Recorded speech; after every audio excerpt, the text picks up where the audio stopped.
If I could have your attention, please.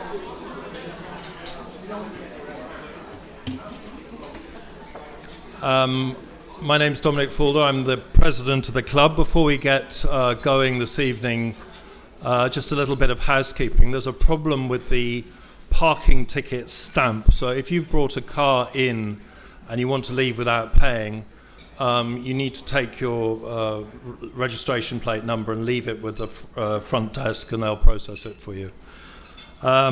Just one thing that's been done in the last week during the holiday, we've completely coated the patio outside the veranda, so we have a nice terracotta finish, and it's one of the sort of last stages in upgrading the club and making it more presentable and welcoming to members and guests. So it's looking pretty good at the moment. We have in store for you various programs coming up. There's a documentary on Monday, which is called 3.5 Minutes, 10 Bullets, and it's in partnership with the American Embassy in Bangkok. Sorry, I muddled that one up. And then next week we're doing a program on the Thai-Chinese high-speed trains. And we've been actually trying to figure out what on earth's going on there in terms of the network and the lines that are actually being built or have been delayed and who's building what. But we have a very distinguished panel coming in of Thais, including the former finance minister under Phua Thai.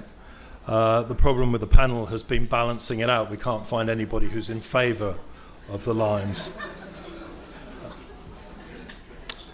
And then on Thursday this week, we have quiz night. So if you've never tried it, come in. It's a very friendly event. And we do that every third Thursday of the month. And then looking ahead, next month, Wednesday, August the 9th, we'll be taking a look at Thailand's Eastern Corridor. Right, that's the formalities. And so to this evening. This is a rather special occasion because we have in our midst no fewer than 3 awardees of the Fukuoka Prize. The 2 latest ones are Chris Baker and Pasuk Phongpaichit, professor at Chulalongkorn University, who are, I'm very proud to say, members of the FCCT, long-standing, and have been tremendous supporters over the years. And we also have tonight Professor Chanvet Katsetse, who is formerly of Chulalongkorn University, who also won the award. Sorry, got that wrong. And that's a bad mistake, I'm sorry. But anyway, they are one of 7 awardees over the years. The prize has been given out since 1990. And previous recipients are people like Kokrit Pramot, Subradit Diskun, the archaeologist, Tawan Dachini, the great artist, Nidi Isuwang, the historian. So it's a very distinguished group. And as far as I know for sure, this is the first time that the prize has been given to 2 people jointly. It's the grand prize. And so that's a very exceptional thing. And it marks a very remarkable partnership academically and personally that dates back over 40 years. And it's been incredibly productive for everybody here. Chris and Pasuk have produced this amazing range of books that go back, and they cover everything from politics to Thaksin to booms and busts. I was reading about the boom book in The Economist, which was reviewing it extremely favourably, and it commented that it had to bring out boom and bust the next year just to bring it up to date. That was 1996. So anyway, it's an incredible achievement, and I'd like to do something we don't normally do in the club, and that is to ask everybody to stand up, charge their glasses, and toast Chris and Pasuk. Many congratulations.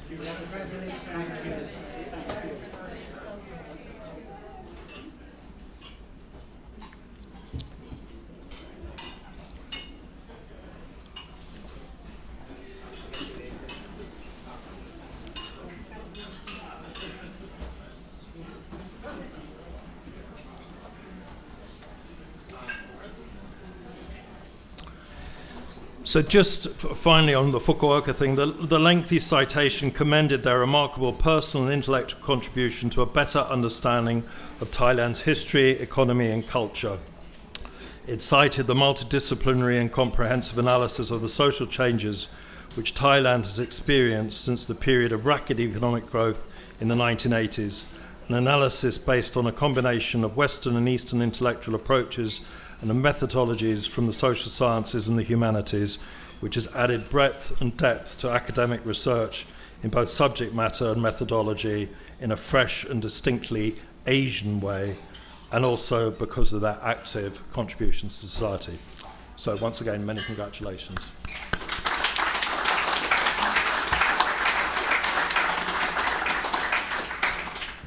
And so to tonight, if I could ask our distinguished panelists to join me. Pasuk, as usual, is shy and doesn't like speaking, so she delegates it. This is your 11th book, right? I have no idea. Oh, he's lost count. It's pretty casual.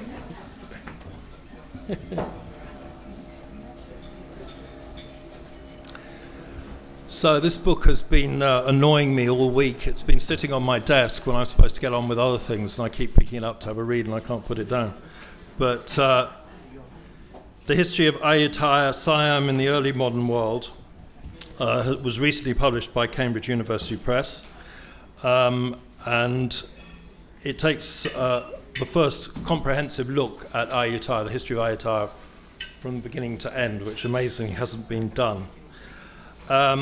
Joining us this evening, we have Chris Baker, who's been well introduced. We're very, very honoured to have Chanvit Kasetsiri returning to us, a doyen of Thai historians, former rector of Thammasat University, got that right, and a prominent public intellectual.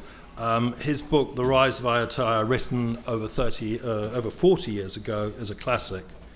We also have Craig Reynolds, the first time he's visited the club, very welcome. A professor at the Australian National University. His essays on Thailand's social and cultural history are some of the only historical studies by foreigners that have been translated into Thai. And finally, we have Wasana Wongsuarat, who's the head of history at Chulalongkorn University, Department of History. And she specialises in both Thai and Chinese history and is about to publish The Crown and the Capitalists, the Ethnic Chinese Extraterritoriality and the Founding of the Thai Nation. So on that point, we're going to kick off with Chris. Thank you very much to Dominic, and thank you very much to all of you to come and gave us this lovely welcome. The lovely thing about this sort of prize is that, you know, most of the things that you aim for in life and are nice, you have to try for and find. Sometimes you get them and sometimes you don't. But something like this prize you never even dream about. So sort of one day it falls from the sky. And I was at home and this email came up, and it was near enough to the 1st of April that I looked at the calendar first. And then I tried to ring Pasuk, who was in a taxi somewhere across the other end of town, and we couldn't get a connection. And I was saying, "We won the Fukuoka Prize." She's saying, "What? Stop being rude. Stop being..." That sort of conversation. Quite completely and totally bizarre. Anyway, I also want to thank very much these 3 people here who agreed to my invitation to come tonight. I'm going to talk just briefly about this book. Can I have it back just for a second? I'm going to talk very briefly about this, and then a little bit about this theme of writing history and the difficulties of writing history. This took a long time coming. The first draft of this was written in around 2002, 2003, and then got lost among other projects. And actually, I don't think there's a single sentence left in this version from that one, because so much new came out and so much new thinking went into it that it was really totally and completely rewritten. And it was only finally published now because Chanwit one day said to me, "Well, you have to get it out this year because this is the 250th anniversary of the fall and the disappearance of Ayutthaya." I think we can rightly claim that it is the first serious academic study in English or any other language of the full 400 years of the Ayutthaya era. And that's kind of remarkable. When you go back and see when the Europeans first came into Asia, they looked around and they said, there are three great powers here. There's China, there's India, and there's Ayutthaya Siam.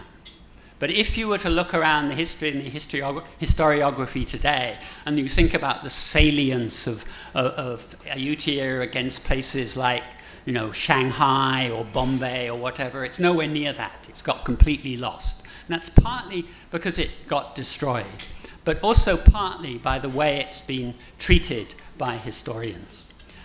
And this is true also in Thailand here. There's very little written in Thai. In fact, I think there's only one book in Thai which covers this full 400 years, which is a real history, which is Sisak Balipatom Ayutthaya Kong Rao, which is 30 years old. So it's not. When the court first decided that they needed a history of Thailand about 100 years ago, they needed a national history because nations had histories. They latched upon Sukhothai, this kingdom in the north which existed for not a very long time in the 12th, 13th, 14th centuries. And they decided this was the beginning of Thai history. Not only that, it was the dawn of happiness. It was somehow a totally ideal state where everything was wonderful, and it represented the best of Thainess, whatever that was. Okay? So then, when the rest of the history was going to be written, there was a problem because Bangkok also had to be a high point, right? Because that's where we are. So the bit in the middle had to go down in order for it to come up again. So Ayutthaya had to be a kind of disaster. So it was a disaster for two reasons. First, because it got infected by Khmer ideas and Khmer institutions, things like slavery and Hinduism and that sort of stuff, which made a mess of all these Thai values. And then it keep getting beaten up by the Burmese on the other side. So you see, you blame the neighbors. And so if you look at between the 1920s, when you first started writing these histories, and the 1970s, there's almost nothing. When Wyatt came to write his landmark history, he cited two works only on the Ayutthaya period that he had at that time. At that point, there was a kind of kickback against that, and the kickback was led by this man. And his thesis at Cornell, written in 73 and published 3 years later, is this Rise of Ayutthaya book, which is still a classic and still a wonderful book. And he also went on from there to write a lot and encourage a lot more writing about the commercial and economic side of Ayutthaya. But nobody very much wrote about the politics, which is kind of sort of interesting at that time. And but he also, in an article that he wrote in 1999, started out with a sort of headline at the beginning that says Ayutthaya was the first major political, cultural, and commercial center of the Thai, essentially kicking back against this kind of Sukhothaiism. Since then, there's been a lot of very good historical work, but mostly by Thai historians over the last 20, 30 years. But what is striking, even though this has been done, there are now kind of two different histories. There's a history that is written about and discussed amongst the academic, the historical community, and that sort of says one set of things.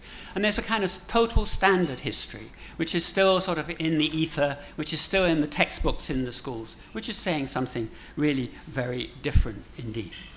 And to understand how that happens, you need to look at this, which I'm afraid Chamit is going to talk about. He also has it here. This is an extraordinary thing. This is, it's called Prawatisat Chat Thai, History of the Thai Nation. So after they had made the coup in 2014, the junta, even though they had quite an agenda, right? They were going to organize the succession, they were going to reform everything in Thailand, they were going to buy trains and boats and planes and whatever they could buy. And they still had time to commission, or rather more, to order the Fine Arts Department to write a history of Thailand. So this is, in the back of this, it's even got the orders saying what it says. And General Prayut wrote a foreword, which sort of gives you an idea what this is about. So he starts off in the first line saying, "Our ancestors in every era joined together to preserve the independence and sovereignty of Thailand." Okay? Reminding us, bad neighbors, you know, we keep having to fight them, and that's what we're still doing as the army. And then he ended it by saying, "I hope this history of the Thai nation will make people understand the origins of the nation and will cooperate to preserve and prolong the nation into the future by building a Thai society that has unity, harmony, and security." Okay? So that's right. You need to have a national history because this is the basis of, one of the bases of unity, harmony, and security. And then the order went down the line, and it went down to the head of the Fine Arts Department, and he wrote the order to his minions to write the history, and he expands on that a bit by saying the purpose is to create knowledge and understanding that is correct about the history of the Thai nation, to create love and pride in the nation, and create unity of people in the nation. So I think you can see, I'm not going to say more than that, I'm just going to say, I think it's quite easy to see that when you still have a very authoritarian political culture, and when you have the people who are at the top of this still thinking that an important part of this culture is having a history that is correct and is based upon unity, it does not really create a very good atmosphere in which historians are going to write professional and creative and novel kinds of history, and in which they're going to be very keen to spread that widely. In fact, there's been a big tendency all through for historians here to self-censor, which is a pity. I should stop. Thank you.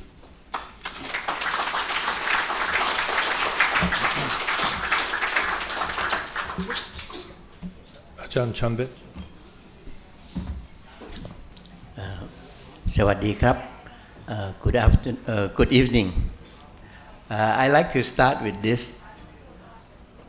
About 2 months ago, I got an email from Cambridge, and just, you know, this is the kind of thing that I think a lot of us been doing. You just look at the heading, you know, and then making comment right away. So I got an email from Cambridge asking me to look at this manuscript.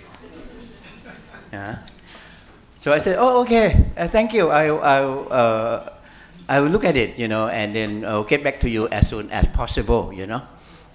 I didn't know that what was the email.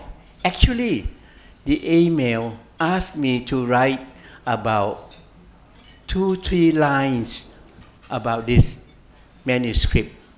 I thought they were asking me to review the whole thing, whether it should be published or not. So I started reading, you know, reading it. And I found myself, you know, kind of went into the whole thing, you know, in no time. I finished the whole thing. And I was going to write up a review that this one is a good manuscript. It should be published, you know, in no time at all. But actually, she wrote me back, you know, from Cambridge, said, "Ajahn, we need about 3 lines from you." And the 3 lines, you know, finally I wrote back, "This book is well researched and long-awaited comprehensive history of the most important ancient Siamese kingdom, Ayutthaya.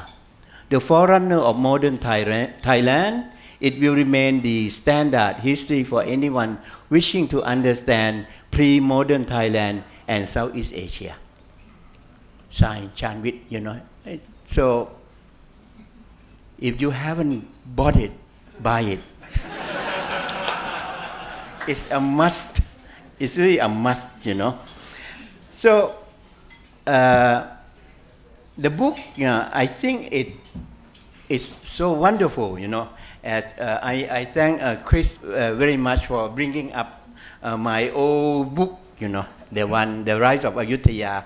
When I finished this, my advisor, meaning David Wyatt, sent it to Wang Gangwu in Singapore, and he published it as part of Oxford in Asia. I think might be one of the first books published by Oxford. It came out about the same time with the Baitet Bunak administrative reform of King Chulalongkorn. So after this one, you know, I've been dreaming and thinking about, I should do the whole history of Ayutthaya. The rise of Ayutthaya. I should do consolidation and the fall of Ayutthaya. That's the kind of thing I've been dreaming, but I never got around to do it. You know, I'm very happy now that this is out. So this book, you know, I mean, it's something that when Chris and Pasuk asked me to talk about this, I look at it. You know, I read it 2-3 times. You know, I'm looking what's interesting about this. You know, why it's written and what's the difference from earlier works. You know, by Thai or by foreigners. You know, I would say that this book is something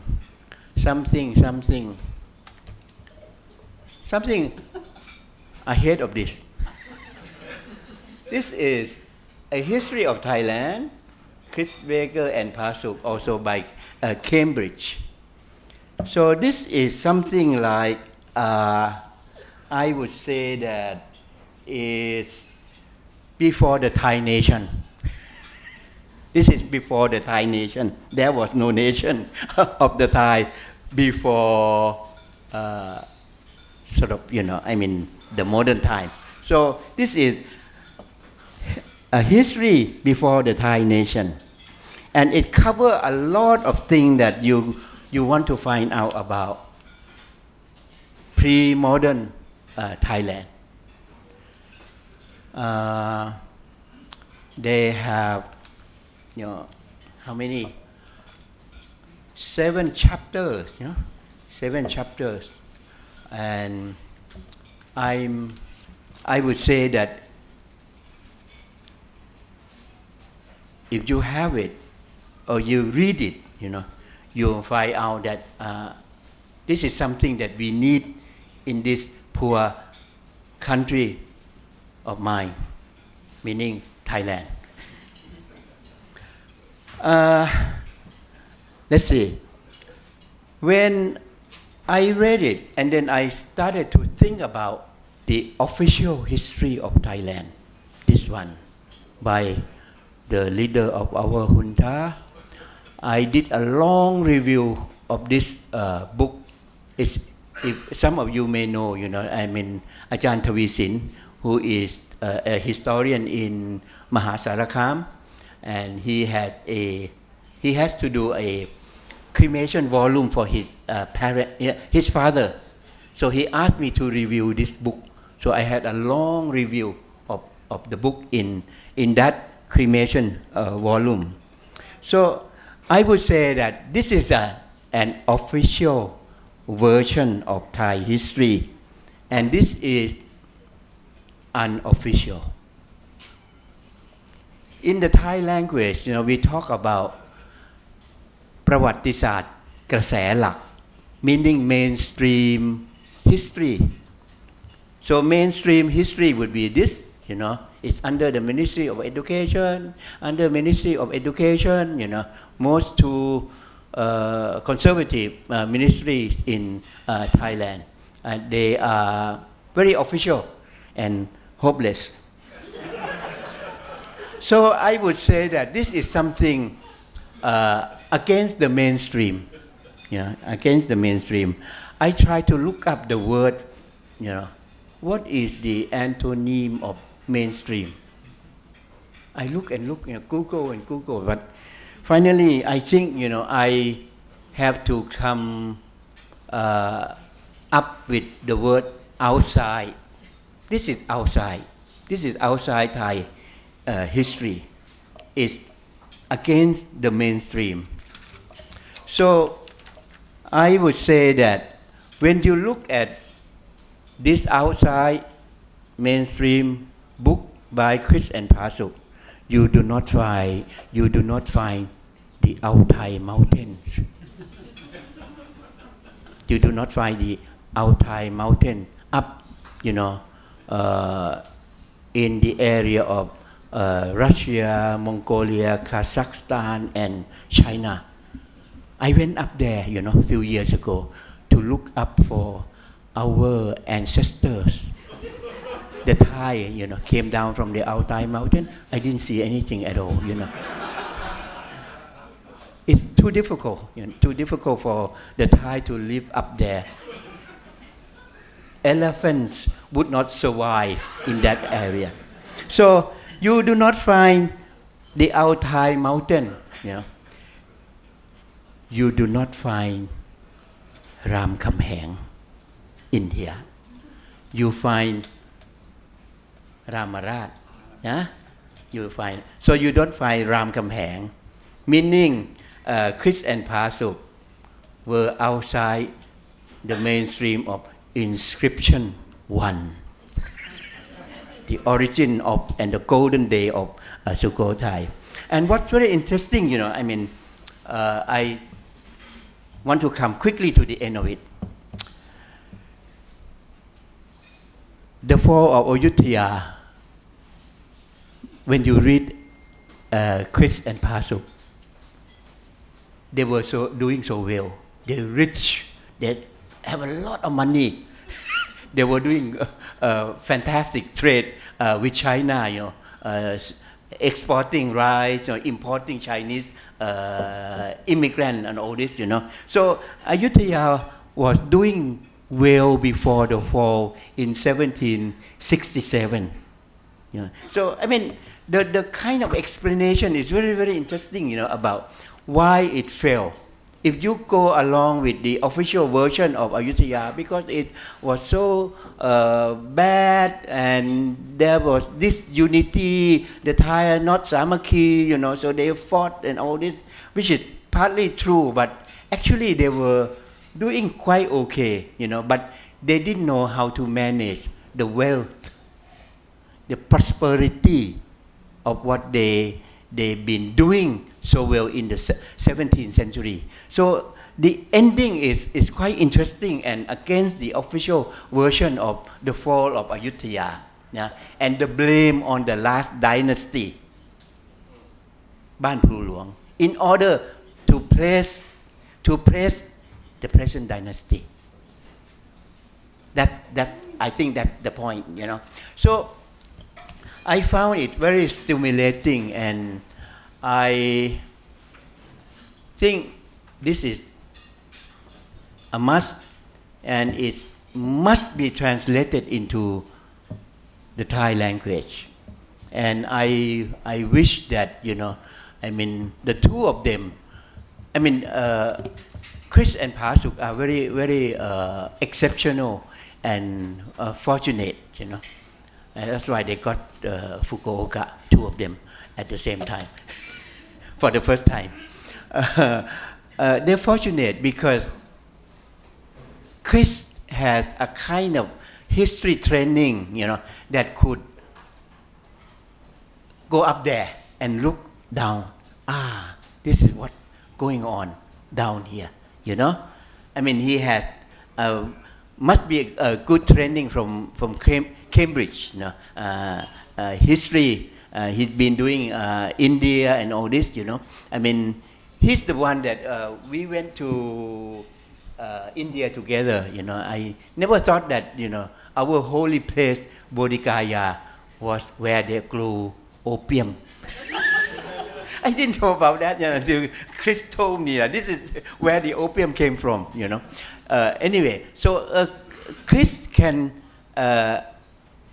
kind of the training, history training at Cambridge is really good for doing this kind of thing, and he has a good what you call. He can cover up all the record, most of the record in foreign languages. Yeah. This is something that most Thai historians do not have the capacity of mastering English or French or Dutch, I mean, very few of them, with some exception at Chulalongkorn. But I think Chris can cover that. At the same time, I think Pasuk, being a Thai, she would have good knowledge of who is talking about what. So when you put the two together, it's out as A History of Ayutthaya. Thank you.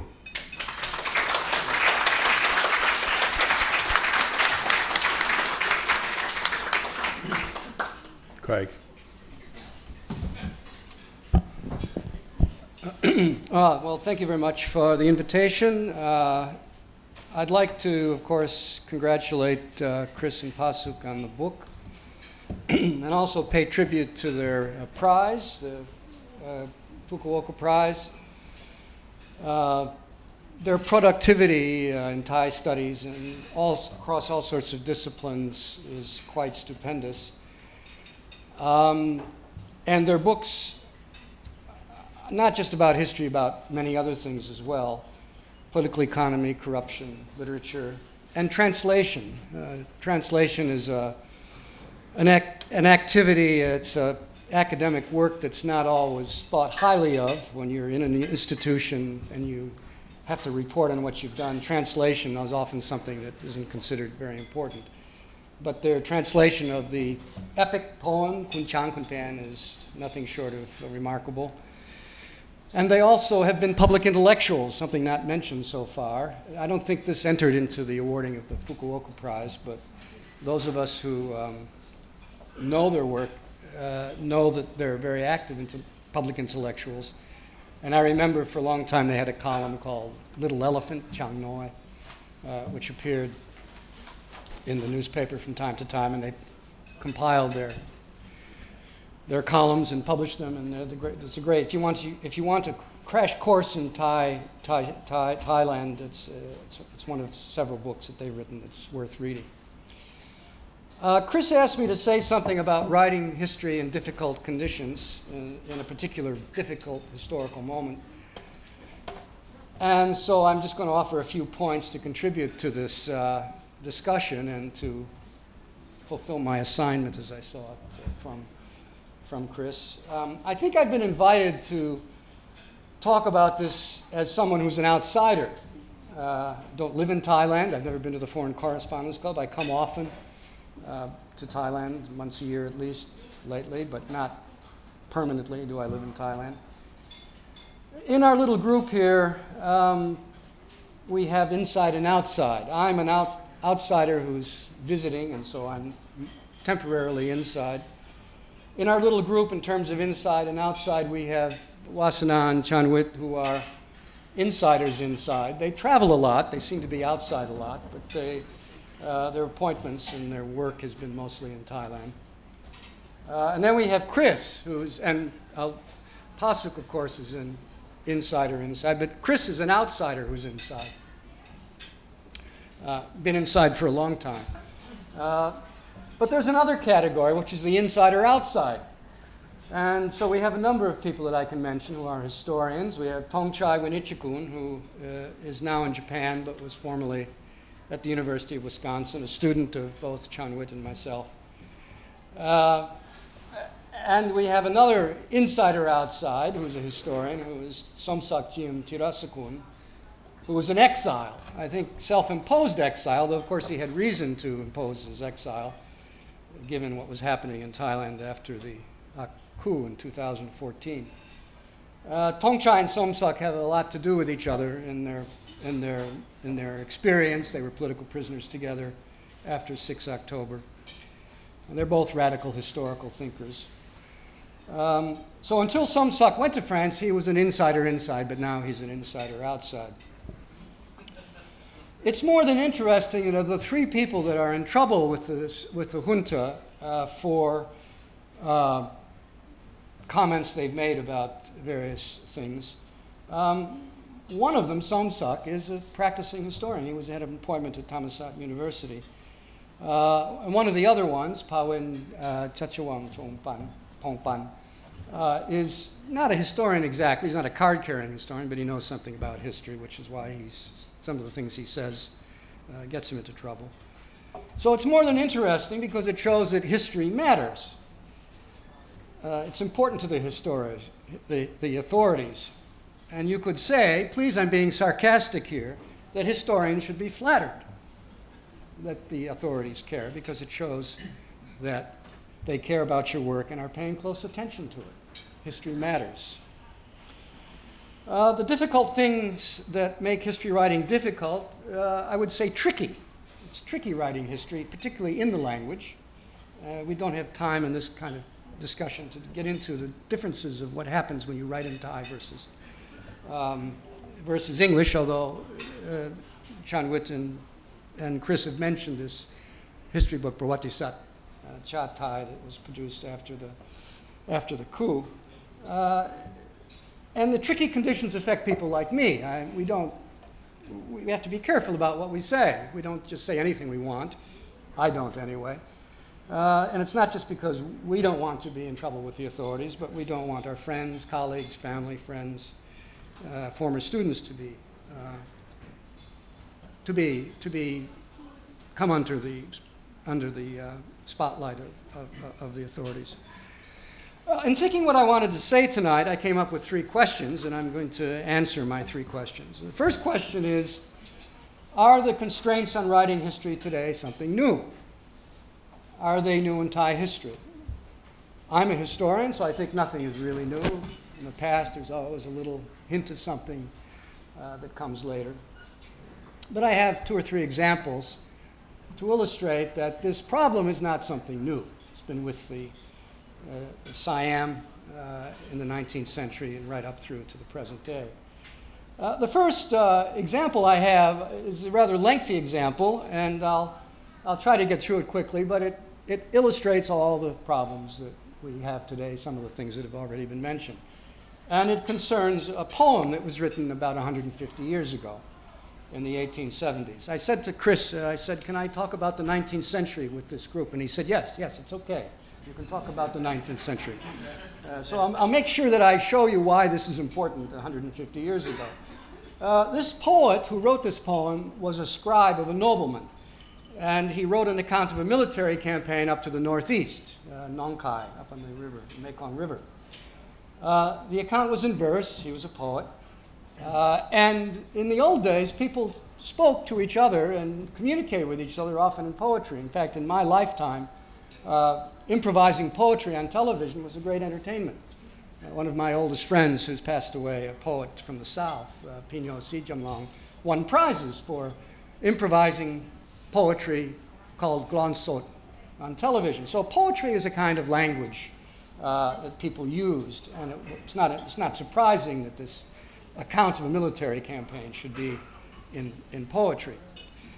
The nobleman was leading the campaign, and this man was working for the nobleman, but it turned out that the campaign was a total waste of time, a waste of manpower.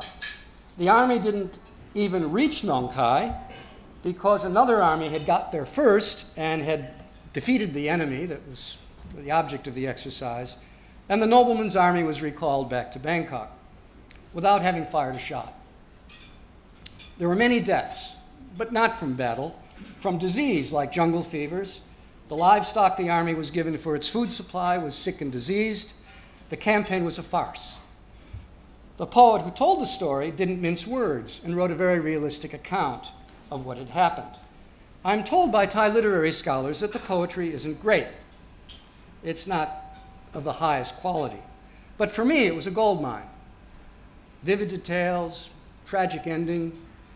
I once rode the train up from Sarapuri to Korat and had the poem with me, and as we passed the various stations, This was the route that the army took up on its way to Nong Khai. The army ended its campaign in Korat because of it had been recalled to Bangkok. The other army had already defeated the enemy. The poet was a little too realistic, however. And the tale of waste and incompetent military leadership was a little too close to the surface, and he got into big trouble. He found in the poets the commander-in-chief in Bangkok, who had ordered the campaign, complained to the king, and King Chulalongkorn passed judgment on this account. The poet was challenging the senior leadership that had given the orders, and the king found in the poet's account a message of mutiny. It was like it was an invitation to the troops to revolt against their commanding officer. The king had some interesting things to say in his judgment when he was asked to decide on the fate of this scribe who had written this realistic account of the campaign. He said the poem was not beautiful. It was not poetic. It had no artistic merit. That was one thing he said. He said it was untruthful. It wasn't correct. The junta wants correct history. This was the same complaint that the king had. It wasn't correct. The facts were incorrect. It was vulgar. Yap Thai was the word. And the last thing was really interesting, and I never really understood it. It's a term that's used in modern Thai. He said that the poem was phung san, which I take to mean sort of the poet was a little confused. He was a little bit, not mad exactly, but a bit off the wall. Didn't know what he was doing. The poet was reprimanded, disciplined, and spent the rest of his career writing plays for the nobleman. So I take this incident to be the first case of lèse-majesty in modern Thai history. The word was used, the word that's used now for lèse-majesty, min bramat, was used in the king's judgment of the poem. And the original version of the poem has never been fully published. There were some details that were taken out very early in the republication, so we don't really know what the problem verses were. The second example I have is, I won't go into a great detail about this, but it's about a printer in the early 20th century who got into big trouble for taking historical documents from the archives, from the library, and publishing them. He was something of a bibliophiliac. He loved books. He was crazy about books, and particularly history books. And he thought the public should be able to read these books. So he published them in his print shop. He was kind of the Julian Assange of Thai history in the early 20th century. And he really got in trouble for publishing a biography of the Supreme Patriarch at the time. An investigation by senior officials in the government found him guilty of various infractions, and he was sent to the royal stables. I'm currently in a debate with one of my students about the term that's used for where he was sent. It's a question of the Thai language, whether it's a Babai or Mama. And I believe he was sent to the royal stables, and I have documentary proof of this, but my student says, no, he was sent to the asylum, Long Ba. And it's all over the internet that he was sent to the asylum, which has resonance today because some of the people that are have been detained by the authorities are said to be not of sound mind. The third example is that comes from one of my students and is quite recent. When a member of the royal family died about 20 years ago in the mid-90s, generous grants were made available for universities' researchers to study the decades through which this personage lived. And one of my students at a leading Bangkok university told me, well, there was plenty of money for studies of fashion and dress, but you had to stay away from politics. Anything political was off limits for writing history. So Thailand was not under military rule at that time. It was one of the more liberal moments, but the conditions for historians were tricky. So, no, there's nothing new in the present conditions. My last question has to deal with the current situation. But my second question is, why are the authorities so touchy about history now? And of course, they're not touchy only about history. And I have two answers to this question. The first answer is that the past is not always studied to be investigated or excavated, but commemorated, especially if we're talking about personalities or key historical figures. How do we regard those who've passed away? And where we find the regard for those who've passed away is in cremation volumes. Good deeds must be commemorated in cremation volumes, and personal virtues must be memorialized. The person who has died must be treated with dignity and respect. Now, these cremation volumes are a key historical source for someone like myself, but the life of a person memorialized in a cremation volume is never a critical life. You don't get a completely well-rounded picture of such a person. It's more of a eulogy, and why shouldn't it be? Many of my Thai academic colleagues have written cremation biographies. Chanwit's written a cremation biography for his mother, and I have 3 or 4 other academic colleagues. And these cremation volumes are gold. They're wonderful settings in historical time, but they're not rounded. There's no critical engagement with the subject who has passed away. The second reason that authorities are touchy about history has to do with the Constitution, but not the written Constitution, which is of little importance when you think about how many times constitutions are torn up, rewritten, and reissued. The Constitution we're talking about is what the Thai historian in Chiang Mai, Niti Eosiwong, has called the cultural constitution. The cultural constitution refers to ways of thinking and values in the society that the society has come to respect and relate to each other. These values and ways of thinking must be held together in some way, and that's by the cultural constitution. The Western political sciences call the cultural constitution political culture. Niti says no, we prefer to call it the cultural constitution. And the primary elements in the cultural constitution are, of course, the monarchy and Buddhism. The monarchy we can leave aside. Buddhism is important, and I just came across an interesting detail in one of the films by Outi Mountain, the famous Thai filmmaker.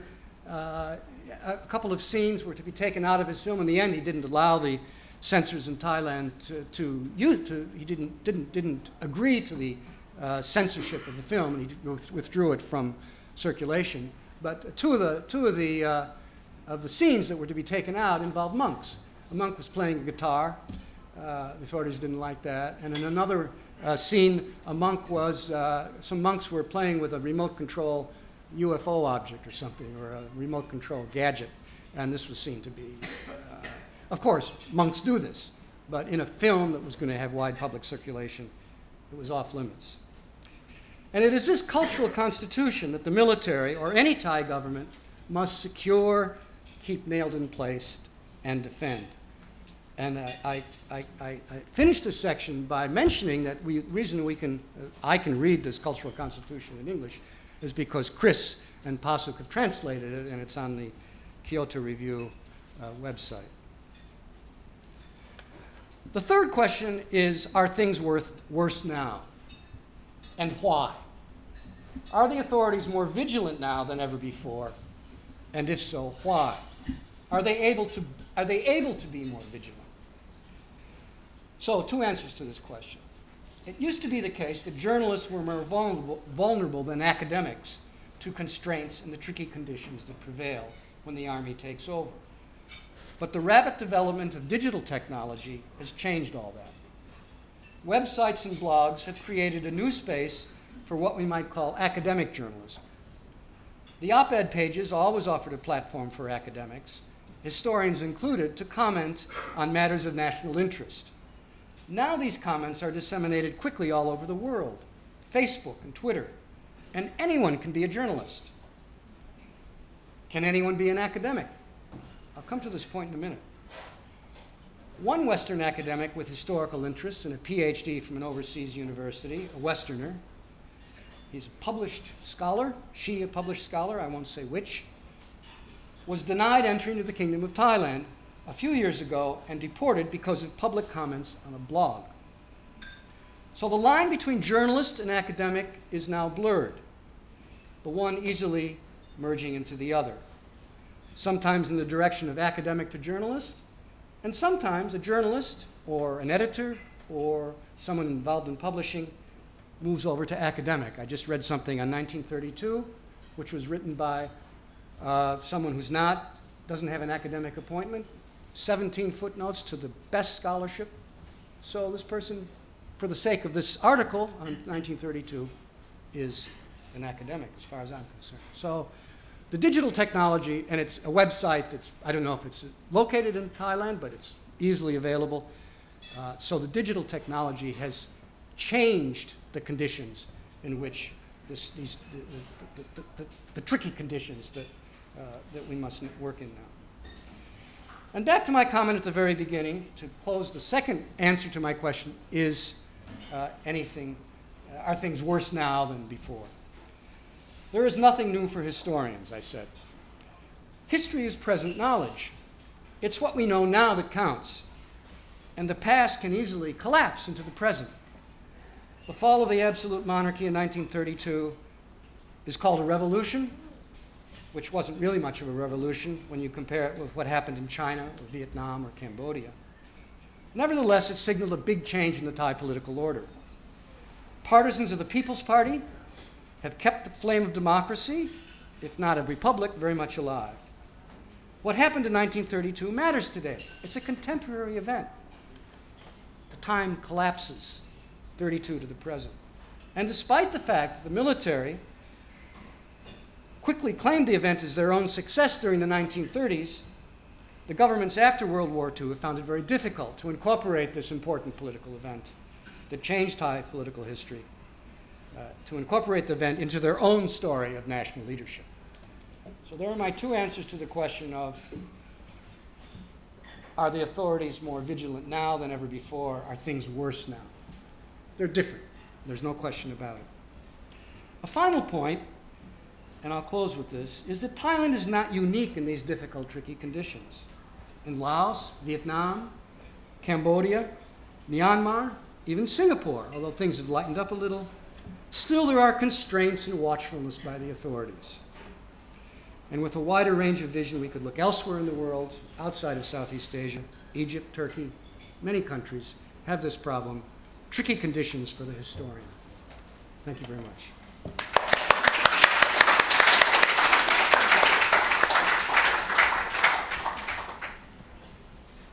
Okay. Good evening, everyone. Thank you very much, Chris, for inviting me, and the FCCT as well. I feel enormously honored to be the token younger female person here. So I think I'm not nervous at all, because no matter what, I have already fulfilled my requirements of being younger and female. Thank you.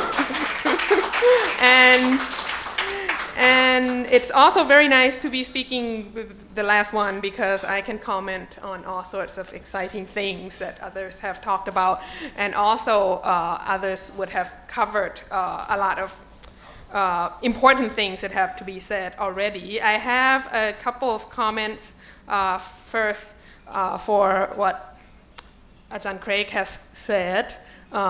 First of all, I think, in fact, Gulab Sai Pradit might have been sent to the stables after all, because if you're comparing to current situations, one of my beloved colleagues, a historian, Dr. Suthachai Yimprasert, when he was critical of the regime, was held by the military for a while, and he had to sleep in the stables. So that's something that they do to historians from time to time. Another thing is the issue of outsiders, and I think this is really interesting, because I think the reason I suspect the reason that I came under Chris's radar is because in some ways I'm an outsider.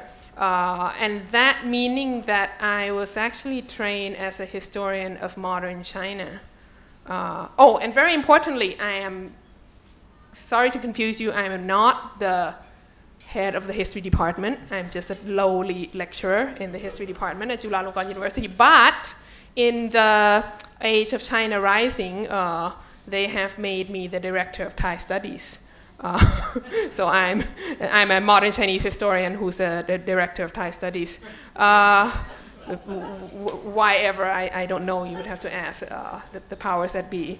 And when I say that I'm an outsider, is that I come to Thai history from Chinese sources, and the work that I'm working on that hopefully in some time in the future might be published and see the light of day, looks at Thai history in a large part through Chinese documents, through the Chinese lens. And so when I look at Thai history, and Chris has been very kind to look at the manuscript, I think it comes from a perspective of an outsider in terms of discipline and area as well. And I think it also gives me a chance to raise questions on Thai history that might be different from most people who are trained as historians of Thailand. I should talk about the book, right? The book is awesome. Everyone has talked about the book already. And once again, if you haven't bought 3 copies, you should buy 3 copies. 1 is just not enough. You need to keep 2, just in case. And one of the reasons why I really enjoy reading this book, even though my period is actually the 19th and 20th century, and so anything beyond the late 18th century is kind of like, a foreign place for me. But I really enjoyed reading this book. Is because the way it talks about Thai history, of course, but part of which Ajahn Chanwit had already mentioned. And before I get into that, I, of course, need to talk about my real mentor and advisor in my growing up in the studies of history. That's Professor Prasenjit Dora, who's now at Duke University. And one of his most important works is called Rescuing History from the Nation. It's on Chinese history, on modern Chinese history, of course. But I think this thing, and Rescuing History from the Nation was published in the 1990s, and this has been a huge issue in modern Chinese history for quite some time now. And I think a lot of the questions and matters that we have been discussing this evening is very much about rescuing Thai history from the Thai nation, right? And one thing that I really enjoyed about reading this book that we're talking about today, A History of Ayutthaya, is that you, as both Ajahn Chanwit and Ajahn Craig have talked about, you see other aspects of this great empire through 4 centuries that is not just the state and the kings and the armies and warfare. You also see other aspects. You see Ayutthaya I think first and foremost as a very cosmopolitan place, as an international port. You see importances of communities all over the world that come through Ayutthaya and trade, and it's compared to major ports in China and India. You also kind of get a feel of how people live. I really like the part that talked about how most inhabitants of Ayutthaya were probably multilingual. They probably spoke in a lot of different languages with each other. You kind of get the idea of how real people, live, aside from just histories of great men and the royal chronicles and all that, and of course relying on documents that come from the foreign documents, accounts of foreign traders, Dutch accounts, French accounts, and such, you get a kind of an outsider's view of the whole situation as well. So that's something that I really appreciate. I have a question. I will end my talk this evening with a question for Ajahn Chris and Ajahn Pasuk about this book. And maybe you could explain to me a bit. Before I get to that question, it's a roundabout way of getting to that question, I would like to talk about the difficulties in writing history in Thailand nowadays, which is kind of the assignment that I was given.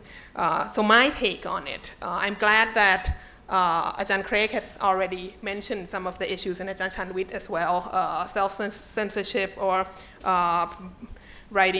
being persecuted for writing incorrect histories or all that. What I would like to talk about was inspired by this idea of rescuing history from the nation. So what we have been talking about quite a bit this evening is the fact that we are in great need of history that is outside the mainstream.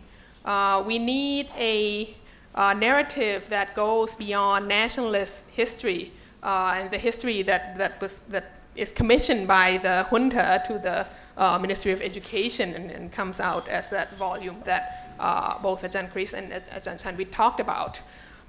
So what is so bad about this nationalist history? What is so bad about the nation that we need to rescue history from? I really like coming to talk at the FCCT because there's an illusion that if I speak in English to the FCCT, I would not be locked up. Let's hope that's correct. But basically, the problem, when it comes down to it, the problem with nationalist history is that it is a history fabricated by the ruling powers to legitimize their rule, right? Essentially, this is why it's kind of like a propaganda to legitimize the power of people who are in power. And so we only hear about bits and pieces of it. And as Ajahn Chris mentioned, that because we need Ratanakosin, Bangkok, to be a great capital and things are the high point now, so we need to like put Ayutthaya down a bit and all that. So the narrative comes in order to glorify and legitimize the powers of the people in power. So of course, anything outside that mainstream is a danger to national security, or more like a danger, it's a challenge to the people in power, because if you don't go by that history, you're not writing history especially to legitimize the powers of those ruling. And so it's dangerous. So I think for at least the past 10, 15 years, you've heard one after another non-elected political leader in this country saying that we need to increase the hours of history classes in primary school and secondary school. And I kind of like, and you kind of know exactly what kind of history they want, right? Most definitely not the kind that we're talking about today so much. So, yes, so it's very, as academics, as public intellectuals, as concerned citizens of the 21st century, we should very much try to look outside of this so-called mainstream nationalist history. But then there are some problems with that. First of all, the problems of persecution by the state, as has been raised already. Another problem that I see being becoming a problem as well is that sometimes when we are so frustrated with the mainstream nationalist history that glorifies the ruling powers, we might fall into the trap of basically just negating that.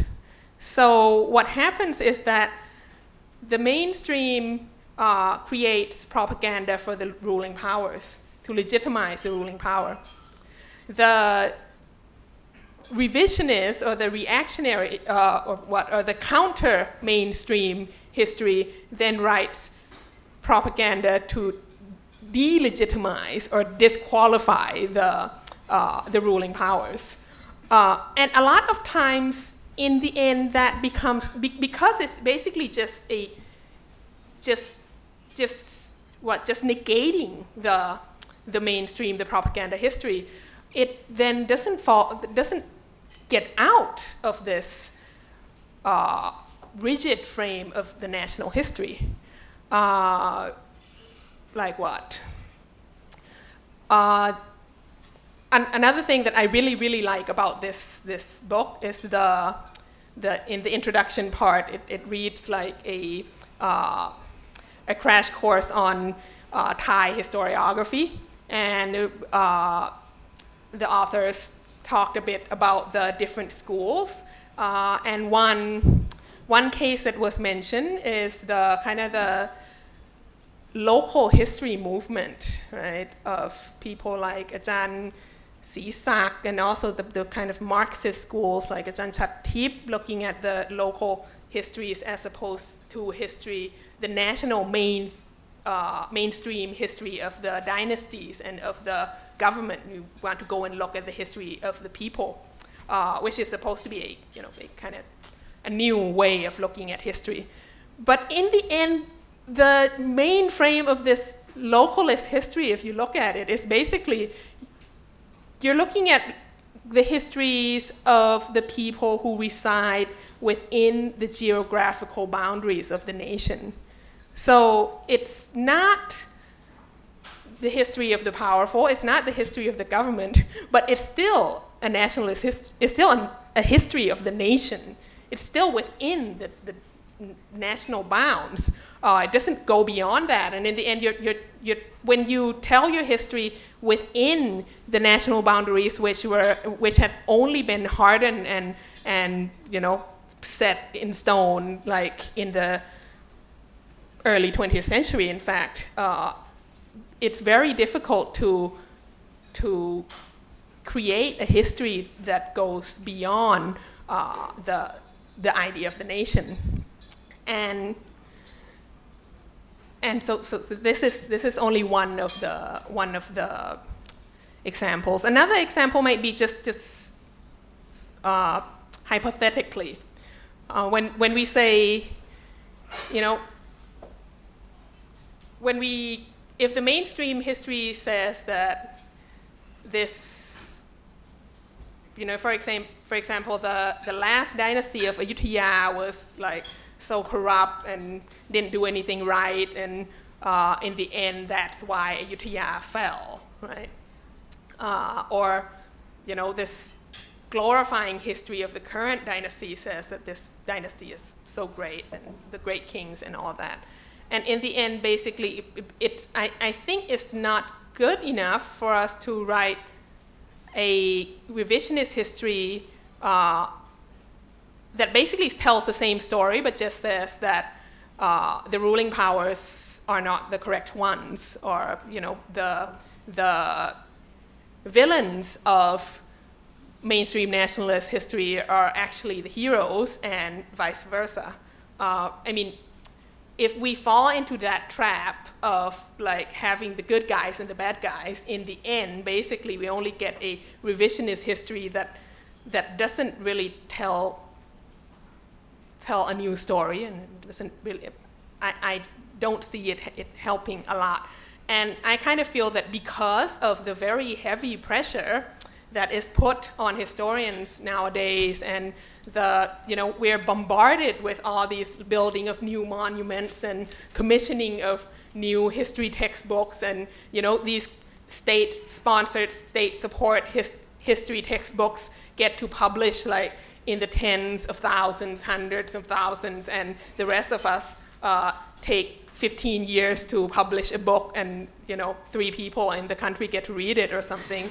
So it's like I do understand that there's a very heavy pressure that we want to negate the mainstream nationalist history, but I think it's also important that we would pose questions that allow us to get over this frame of nationalist history. So here comes my question.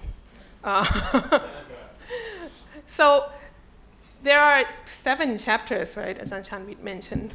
And in between is this fantastic narrative that brings in documents, narratives from different sources, foreign language sources. I'm so happy that you allotted such a huge place for like the Chinese narrative in the Ayutthayan history and things like that. And comes the stories about the economic history, how the regular normal people were doing, and also like the questioning the earlier narratives of the politics with neighbors like Burma and the Khmers as well.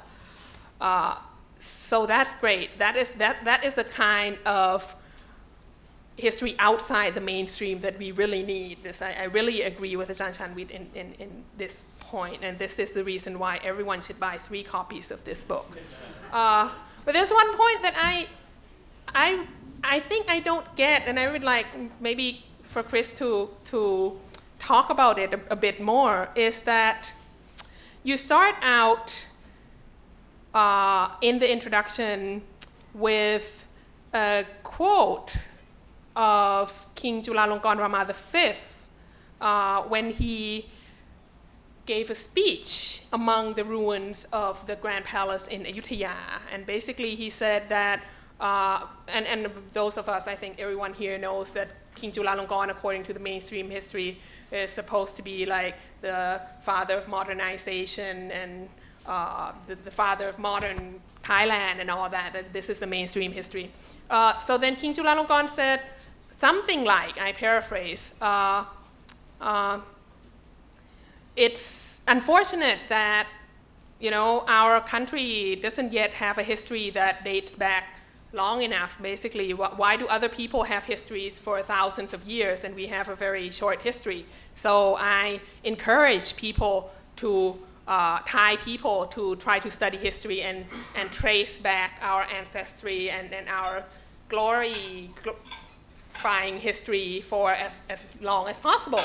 And then the narrative goes on that after that, Crown Prince Wachiravut, who later became King Wachiravut, the 6th king, started to get into the studies of Sukhothai, which supposedly, according to the mainstream, is like the first Thai capital. And he visited Nakhon Pathom and kind of established Nakhon Pathom as like the heart of Suvarnabhumi or whatever. So the 6th king kind of followed that direction that his father has set in this speech.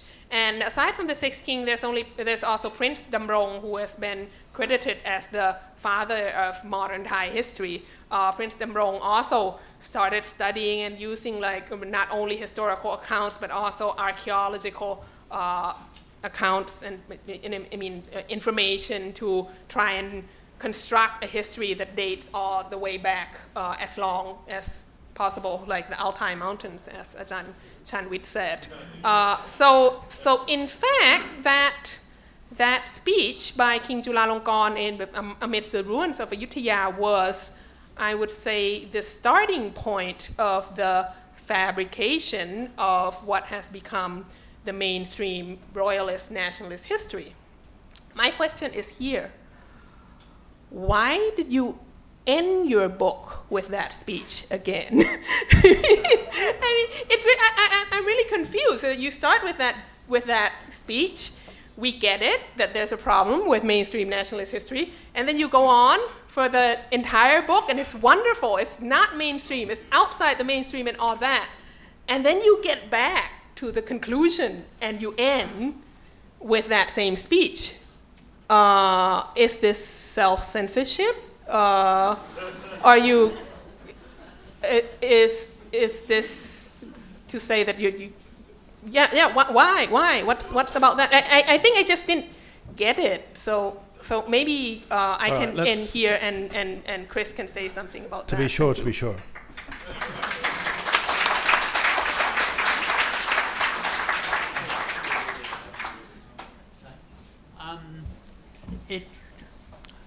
Let me say that I understand what you're saying about the trap of nationalist history, and that if you start out thinking what you're doing is trying to overthrow that, you're in the trap before you start. No, I'm not thinking that way at all, in the way this is being written. But doing it in a different way, because what nationalist history is doing is says we have the nation here, we will then look back into the past to see where it comes from. So it's actually always going backwards, and then you turn it around and write it that way. So the strange thing, I think, and some people find strange about this book, why the hell do we start it in the middle of nowhere with no one in Thailand and archaeology and a few people? Why do we start all the way back there?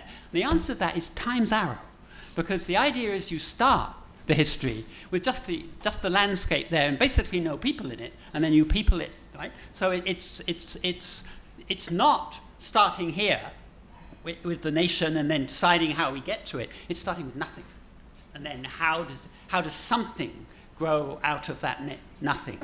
So it's not setting out to overturn, but just to write it in a different way. It's to write it with time's arrow going in the other direction. But then on the point of this, I mean, I like the Chulalongkorn speech. I mean, I translated that over 10 years ago, and it's a great speech. And I hadn't intended to end it there. And in fact, Patrick Jury also upbraided me on this. He said, why the hell do you end it with this speech? But actually, if you look, there's a rather tongue-in-the-cheek joke there, in there. Because how it ends with him saying, I want all of you to try and do this research and writers of a new history, and when you've got something new and it's worth printing and publishing it at a history, it doesn't matter if it's right or wrong, okay, just print it, because it will be an advance on we've got before. That's the joke.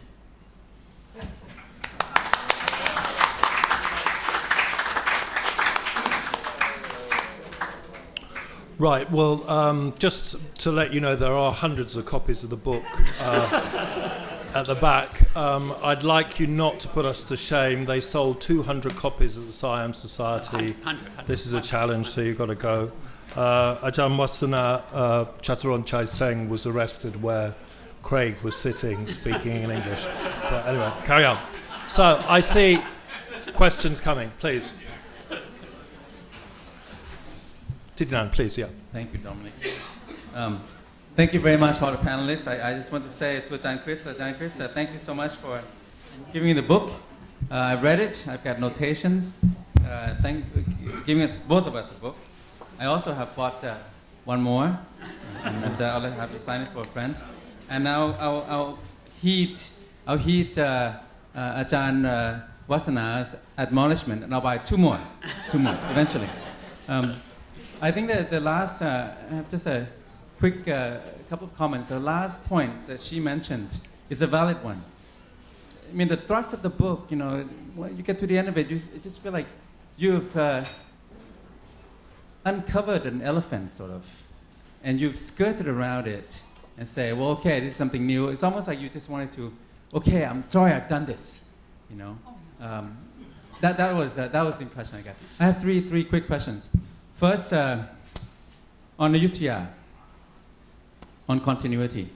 So from the, and this is, again, your prose and Ajahn Pasuk, you're both, the prose makes it very readable. The first 1/3, I had to say, if it didn't come from you, I would have skipped it, because it's all kind of dry, getting pre-Sukhothai. I almost wanted to just get straight to the Naresuan and then start from there. But you did it very well, so I read that, it was very readable. I also think that it's a pity that all of you up there have debunked a lot of myths. It would have been easier and more convenient to live with the Prince Damrong's narrative for me, because it's the official narrative is easy. And once you get into the revisionists, the alternatives, the outliers, and so on, it gets more complicated. And I think a lot of people are challenged by that. So Ayutthaya never died. That's one point.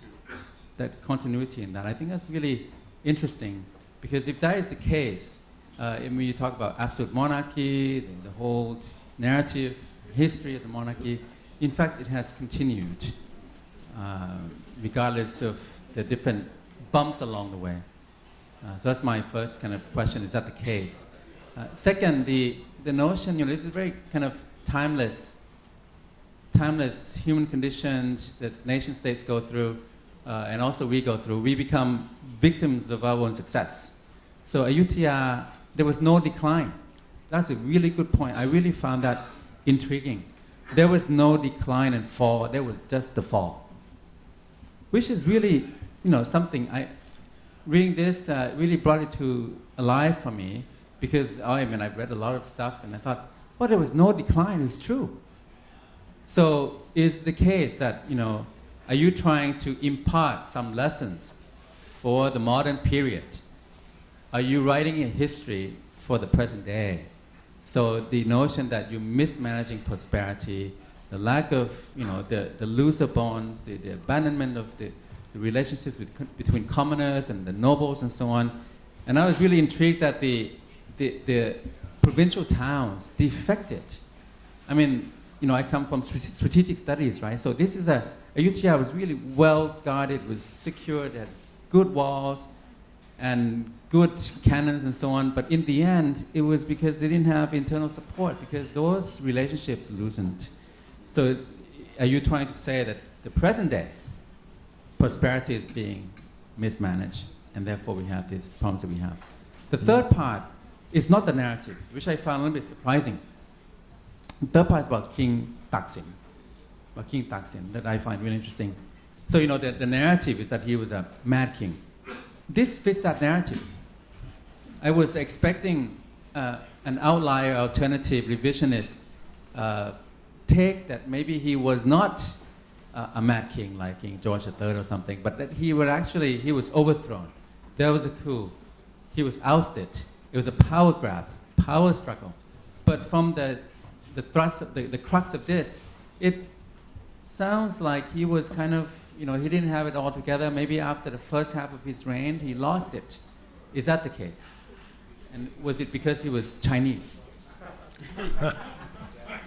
It's actually an awful lot of questions there. Yeah, and that's Can you whip through them? Yeah, it's a lot too many to sort of go into in detail, but certainly not. I'm certainly not coming back to the speech at the end to sort of say, "Oh, I'm sorry."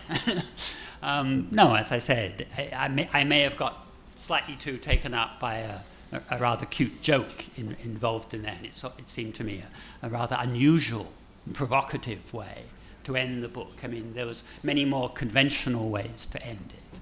Look, I thought this was a provocative way to end it, with a bit tongue-in-cheek, so that's nice.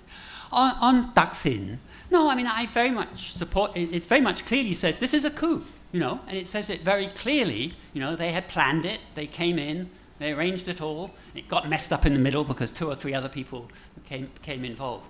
But I think we don't, the whole business of what happened to Thaksin in the last 2 or 3 years is very difficult to sort out because the sources are very conflicting, and that I still very much like Niti's take on Thaksin, that he certainly became he came from a very different tradition, right, and he thought that he could have a rather different mix between the power inherent in Buddhism and the power inherent in monarchy than that which had existed in the, if you like, the Ayutthaya consensus. And he was trying to change that. And in the end, the forces against him turned out to be much too strong. So I don't think it's black or white. That's the point. I think and of course, and I think actually we should ask Chanwit to talk here, because he has become very interested in Thaksin and the Thonburi era, and that's talk.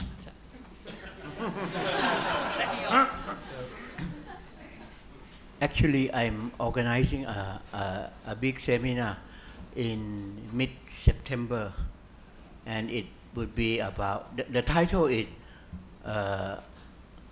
250 anniversary of the fall of Ayutthaya and the rise of Thonburi.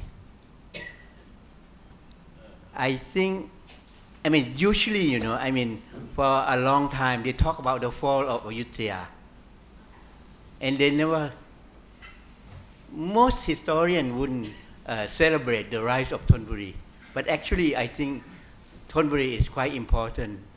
I don't know whether you are aware that Thaksin rescued Siam in 8 months' time.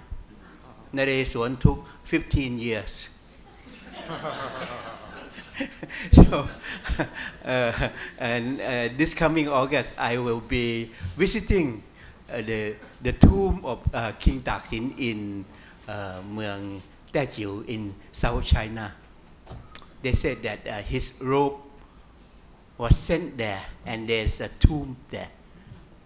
There's a monument of King Thaksin in southern China now, huge up there. He looks more like a Jiao Sua than a warrior king. This is a Chinese version. But anyway, I think Thaksin is very interesting, and my idea is this.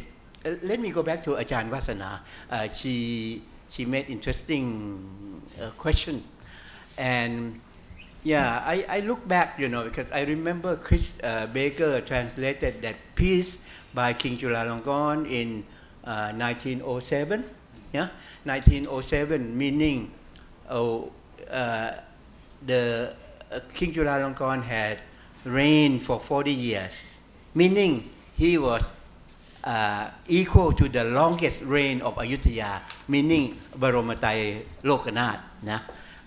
So that's why there's a big celebration in Ayutthaya, 1907, and the speech that Chulalongkorn made.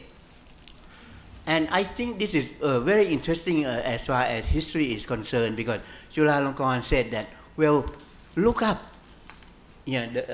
for the history of Siam. There be a lot of this, a lot of that. It's up to your interpretation. So I think that's quite liberal, yeah, quite liberal. It's not official like we are used to now. The official one is invented by, I would say, 1910, yeah, probably 1914, when Prince Damrong wrote a long introduction to a chronicle of Ayutthaya. พระนิพนธ์อธิบายคำนำ something อย่างนี้นะ It's a long introduction, and he said history of Siam went back this way: Sukhothai, Ayutthaya, Ratana Kosin. Not he passed over from Thonburi. Is this side of the river, you know, Ratana Kosin. So the only 3 capitals, 3 กรุง so there's no Thonburi. So it's Sukhothai, classical,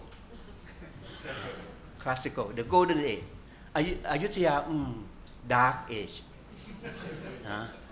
the dark age, middle age, and Ratana Kosin, Renaissance. So it's perfect, you know. It's neat, and the Thai come around this way. And I think what Chulalongkorn has said is no more. You know, it's like this officially. Yeah, that's how it done in 1910, meaning in the time of Rama the Sixth. So this is the father talk about history that way. The son talk about history the other way.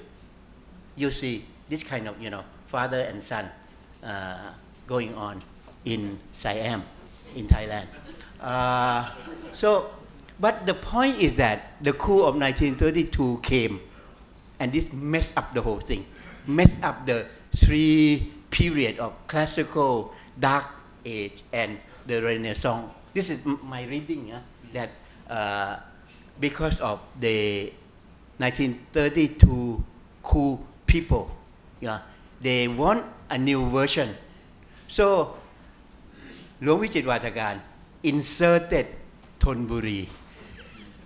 So, 4 now, So, Sukhothai, Ayutthaya, Thonburi, and then Ratanakosin, meaning Bangkok, But Luang Vichit, I think Luang Vichit Vatakan still cling to the old idea of, Ayutthaya is dark age, because of the Khmer, the Cambodian, that we copy from them. Slavery, what you call monopoly, no more free trade, no more golden age, no more walking Buddha. The Buddha was very active, in the classical age and all this, So I think the point is this, it was messed up by a kind of what you call they expand official version. They expand official version of the 3 capitals, 3 krung, into 4 krung, but the idea was still more or less the same. That's my feeling, And then came a lot of the Czech. A lot of Czech, including me. If you go back and look at a lot of writing, publication, printing book, cremation volume, this is the time of Thai, not Siam, Thailand, Thai people. So if you go back and look at it,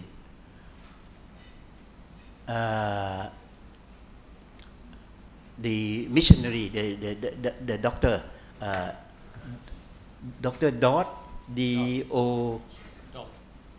Mo Dot, who visited southern China and wrote a book about the elder brother of the Chinese. Oh, this is a fantastic title, Oh my God. So a lot, if you look at it, translation, part of that book, not the whole book, just part of that book, about the Thai were there, up there, Nan Chao Kingdom, in Chris' book, Chris didn't pay much attention to our great kingdom in Nan Chao at all. Chris and Pasuk, But I think this is the period that all these descendant, all this Sino-Thai, coming out to say about, we were great up there, So before Sukhothai, it's the Nan Chao. What about before Nan Chao? Nan Chao is only, in the first millennium. It must be longer than that. So, finally, the Outi Mountain. 7,000 years up there. So this is the kind of, that's why you see all this, official history from the reign of Rama VI by Prince Damrong, added up by the new people who came along with the coup of 1932. And this is how we stuck now. So in a way, it's nice to have this one out by Chris and Pasuk. Right. Peter, question please. Peter Johnson, sorry I bought your book, but I haven't read it yet. And as somebody more familiar with mainstream Thai history, one of the things I've always heard is that when the nefarious Burmese destroyed Ayutthaya, they also destroyed the library of Ayutthaya, and with that destroyed much of the written history. Is there no element of truth to that? Is one of the reasons that there's so little written about Ayutthaya because the histories, the written histories were destroyed, or is that just another myth? Yeah. I think it's almost certainly true that a lot was burnt. I mean, the city was very substantially burnt, and other stuff was taken away. But the idea that you can't write a history of this place because there was a fire is not really a very good one. There's piles of stuff about Ayutthaya, and I think this book shows it. I mean, we've used Chinese records, Portuguese, Dutch, Arabian, a lot of the old law codes, old literature. You go and walk around the old cities, that tells you a lot of stuff that you don't find before. Astrological records, you can go on and on, you know. Okay, they burnt some. But you remember that people now are able to write very good histories of civilizations which have disappeared thousands of years ago. It's just a question of, you know, how hard you try. And it's not a question of that you can't do it because there aren't any records. Provit. Hi, Provit from Castle English. Actually, my question has already just been answered by John Chris, so I'll just move to my second question, which is what you think it would take to have a proper history of the late king written and discussed in Thailand? Is the last but just law the only thing standing in between a proper writing about the history of the king, the late king? Thank you. Who are you asking that to? Actually, let me zoom into Ajahn Chris and Craig Reynolds, and of course Ajahn Chanwit, please. What's standing in the way of writing? Writing a biography of... If I may add, I mean, will I be able to legally, you know, study and discuss the history of King Bhumibol in a critical way here in Thailand without going to prison? How long will it take? Seriously. Who would like to answer that question? I think, you know, I mean, if you do it in English, it's safe enough, you know. If it's banned, it will sell very well. In Singapore or in Hong Kong. I think like that book, you know, The King Never Smiled. Yeah. A lot of people bought it in Singapore. I got so many copies from my friend, you know, dropping by in Singapore. So I think it's safe enough to, I mean, as far as we are as of now, if it's in English, it's still possible. That's my feeling. And I agree with that. I think Paul Handley did a great job. And of course, it is pretty much all of it available in Thai. So. I'd just add something, which is that the government, at the time that the book was to be published in 2006, made a very big fuss. And Condoleezza Rice was approached by the Thai embassy in Washington, and she called up the president of Yale University, which was publishing the book. And they tried to first they asked that the book would not be published. Well, that was never going to happen. But they did manage to delay the book publication until after the king's, which would it be, the 60th year? 2006, yeah. 60th? 2006. 2006, so that was 60 years on the throne. On the 9th of June 2006, it would have been. So the book was delayed. And the comments that were made about the book by various people here in Thai were about the same things that we've been talking about. The facts were wrong, this was wrong, that was wrong. And Handley was a journalist. Journalist. If it had been an academic, it would have been interesting. I mean, as far as I'm concerned, it's a very academic book, but he was a journalist. And that made trouble for him. It goes back to this point I was making about these categories the government sees. And now the categories are blurred. Anyway, I think it's an excellent book, and I've said so. Yeah. James. James Wise, former diplomat. One of my earlier postings was to what was then the Soviet Union, but in the last years of the Soviet Union, from 87 to 91. And at that time, of course, so much historical material was becoming available in the collapsing, as we didn't know quite at the time, collapsing Soviet Union. A lot of new information was around. And I recall one of the embassy drivers, who would have been a fully fledged member of the KGB, making the comment that, yes, in the Soviet Union now, history is unpredictable. And there's something actually quite uplifting about being in a place where history is unpredictable. And that's just a way of preface to a question I have. The talk tonight has been very much about the writing of history, the challenges of writing history. My question goes more to whether that flows on into challenges in teaching history in Thailand as well.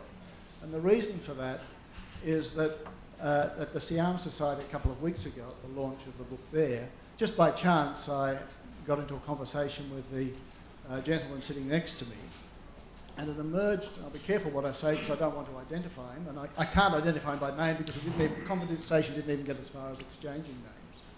But he came here over 15 years ago from Europe, and he teaches in a modern languages department of a Thai university.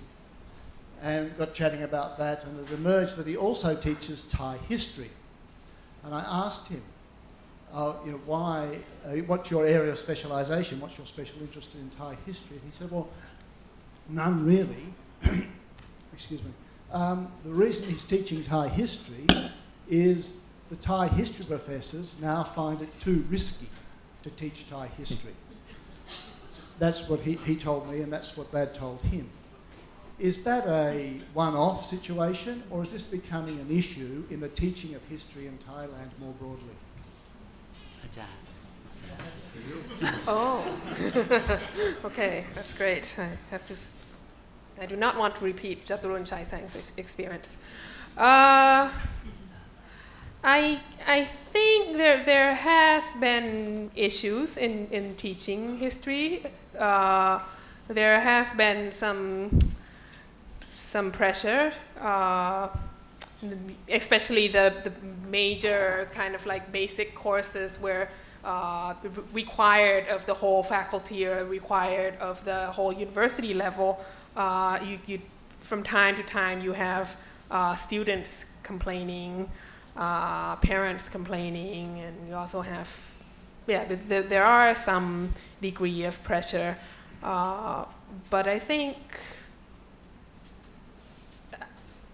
in the end, interestingly, it becomes more a matter of self-censorship, because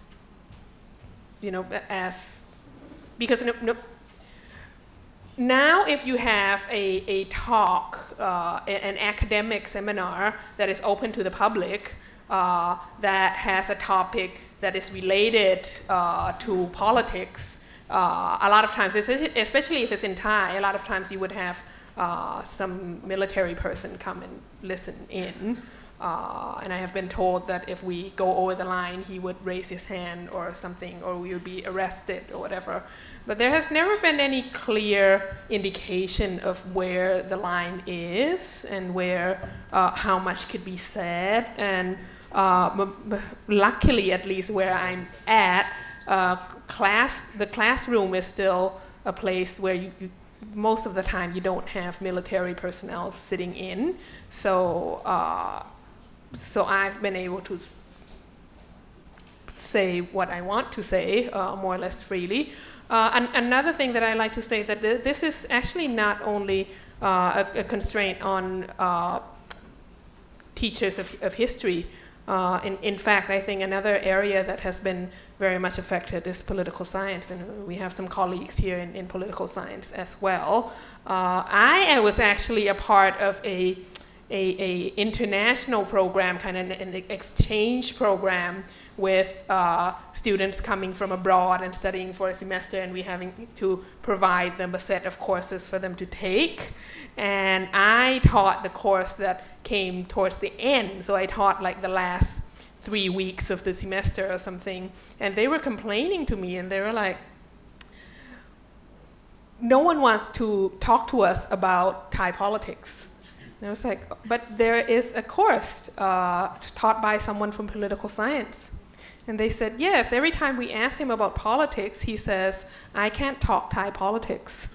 So, and I was kind of confused. I mean, this is a lecturer from political science. If he can't talk about politics, then what can he talk about, and what was he talking about in his whole course?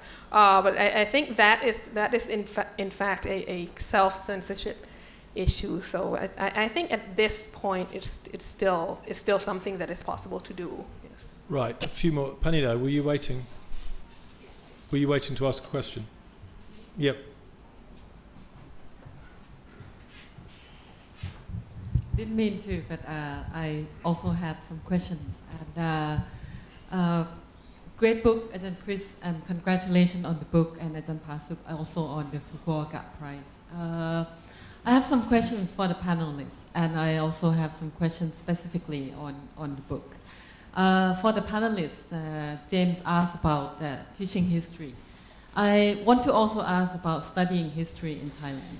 And I think that this is also an issue that we have looked at Thai history and we have not interpreted it differently. And I think Ajahn Vasana, you alluded it a little bit to the interpretation of history more or less from the nationalist framework.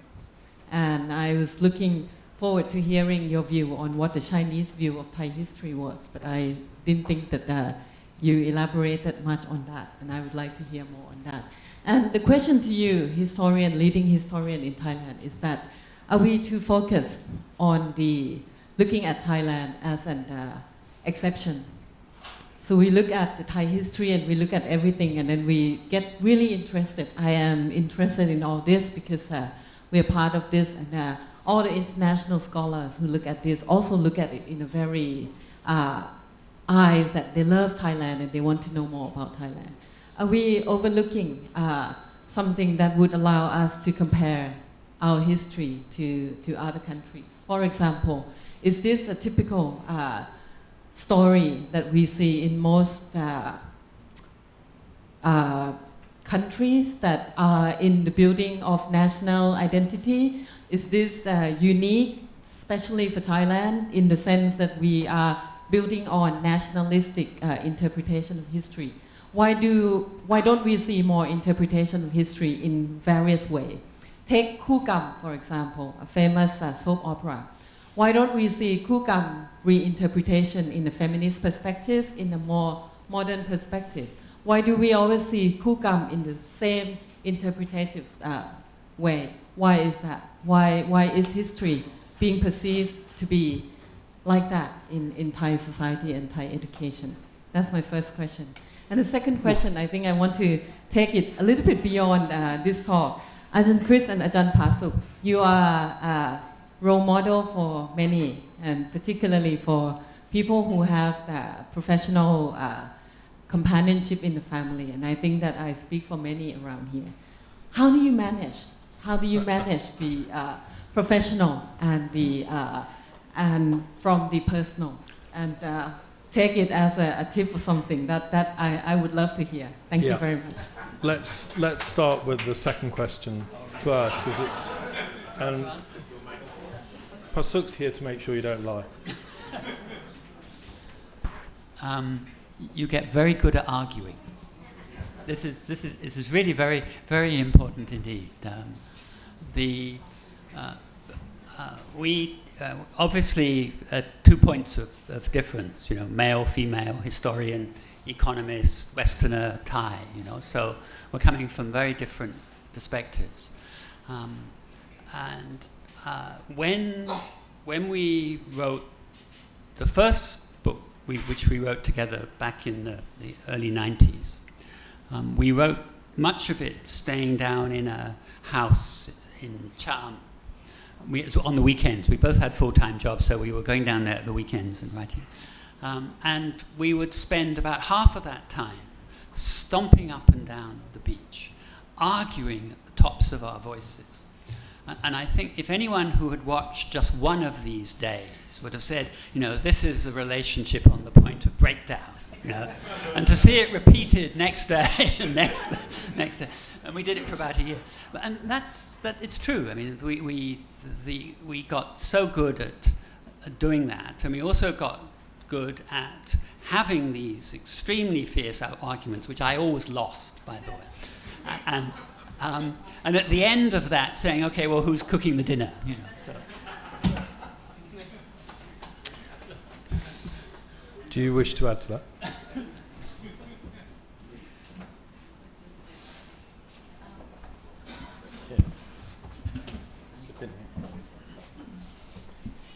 Well, the thing is that we have house seminars all the time, sometimes starting about 6 a.m. in the morning. It's a little bit more difficult if you have children. We don't have any children, so so we have house seminar instead. Right, we're running short of time. I'm going to just give another person a chance for a question. Did you want to ask something, Achan? Quickly. One question. From Caring Society, Colonel Acha. It's been said that if you don't know history, you do to repeat it. So what can we learn from all this to have a clarity? I'm really interested in, because the country is reforming. So what lesson can we draw so that we have the vision and we take control of it and we can all make sure we move forward in a constructive way, not stopping the country, not stopping the progress, but make atmosphere and facilitate towards progress. Thank you. Who would like to answer that? I would like to answer the question before that, if Yep, that's okay. go Yes. Kind of wrapped together in the same way. Thank you very much, Ajahn Pawida, for your question. How did the Chinese look at Thai history? This is very interesting because if you look at Chinese documents, I would think it would appear that Ayutthaya and Thonburi and Ratanakosin were very different entities.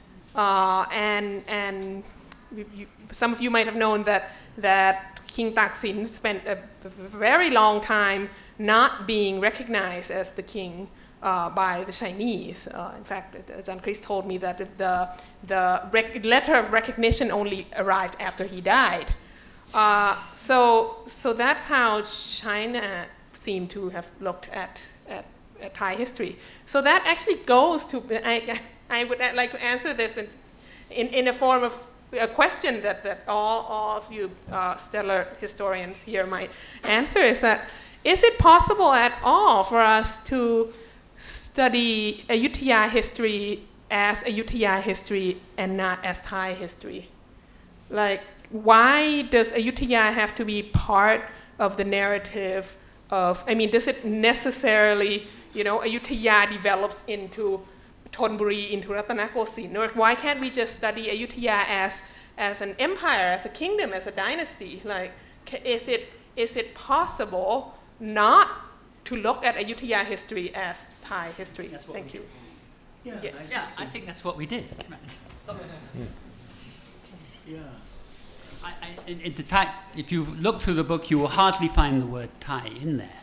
And that's because it isn't there. In the main Chronicle of Ayutthaya, the Long Preserved Chronicle of Ayutthaya, earliest and most one, the word Thai doesn't appear. I like to add to this. I think Pasuk and Chris have rescued Ayutthaya from the nation.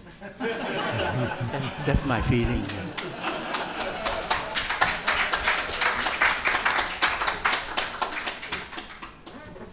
Right, there just seems to be one missing element in this whole discussion, and that is who reads Thai history?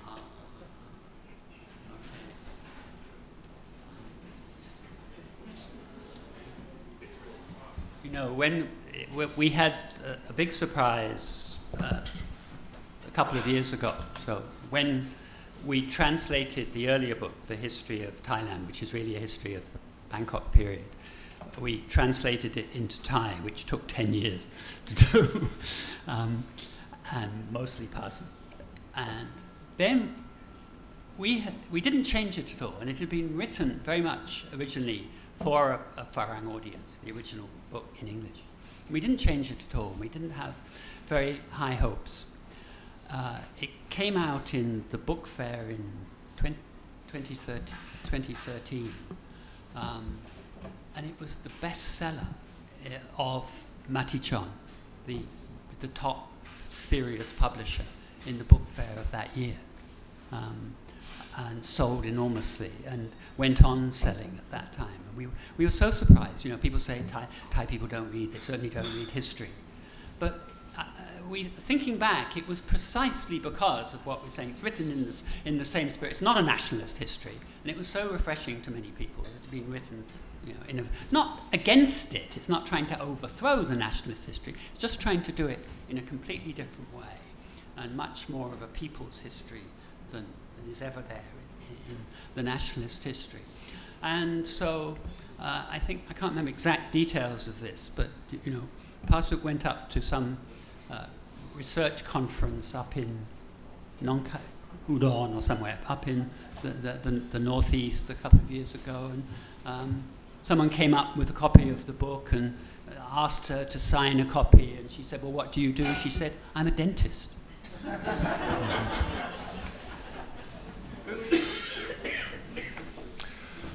Right, well, we've run for over 2 hours, so I'm going to wrap it up with our exhausted audience, one of whom's nipping off again. Anyway, before you go, Ajahn Chambit, thank you very much for coming. And I'd like to thank Wasana, who is not the head of the history department. And that was not my mistake. And I'd like to thank... If anyone wants us to, has bought a book and wants us to sign it, we will. So. Yeah, absolutely. And thank you, Craig Reynolds, for coming in for your first time. And thank you, Chris.